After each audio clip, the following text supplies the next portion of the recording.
As I report 1,500 meters from the Gaza Strip, the big question continues to hover over this entire crisis. What next is Israel going to do? Can Israel do what it has done before? What compulsions will shape Israel's next actions?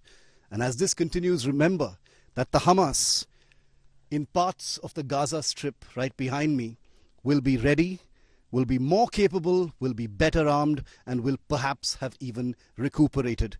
Each day that passes brings a new challenge for Israel.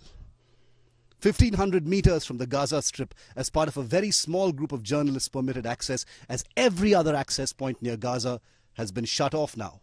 Shiv Arur for India Today. We've just arrived at the kibbutz Holit in southern Israel, which is the closest kibbutz to the Gaza Strip. Off right behind me, 1.5 kilometers away, is the Gaza Strip. And this place was one of the first places to be attacked. Behind me, further south, is the Egypt border, just a couple of kilometers away. It's a tri-junction of sorts. And this place was one of the first and closest for the Hamas terrorists to attack. But today on this special broadcast, I want to tell you about what's happening inside Gaza. Limited attack operations from the ground have already begun. But where do things actually stand? What do we know so far about what Israel is doing inside Gaza at this time? Watch this special report.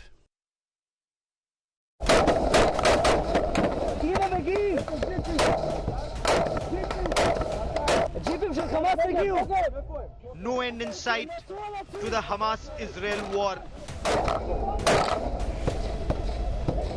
Just a day after announcing it will put off an invasion of Gaza, Israel is using limited ground operations to bolster its full-blown assault along the region controlled by Hamas.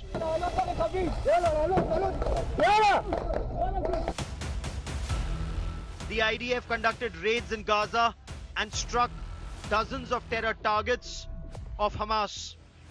Israel's offensive came hours after its army released a video showing Hamas savagery.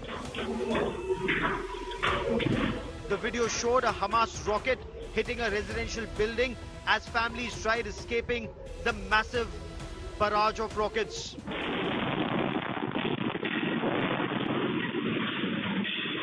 21 days later, 3 weeks into this, into Israel's response to the October 7th terror massacre, the Hamas continues, like I said, to be able to brandish some kind of offensive power and still be able to hurt Israel. People are getting injured every day in rocket attacks. But where is the other leadership? We do know that as far as operations on the ground, you've got the airstrikes. Those are happening. Everyone knows about that.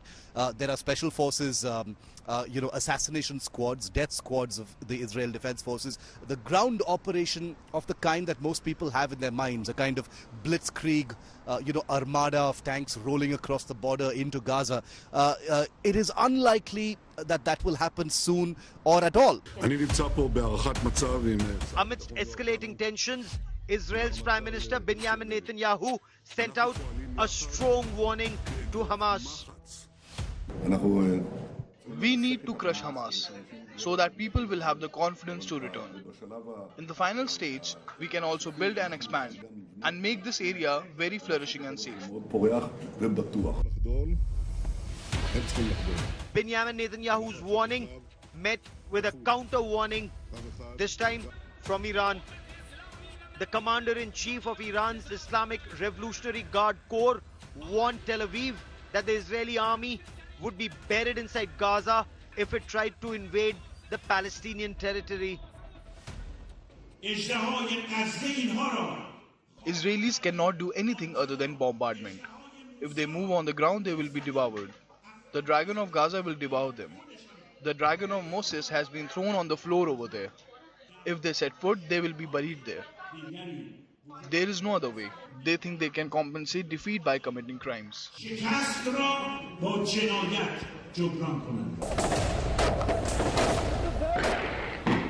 With Iran actively and openly backing Hamas against Israel, the threat of a wider regional war in the Middle East has just gotten bigger and very real.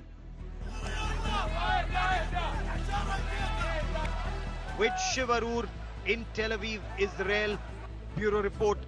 India Today.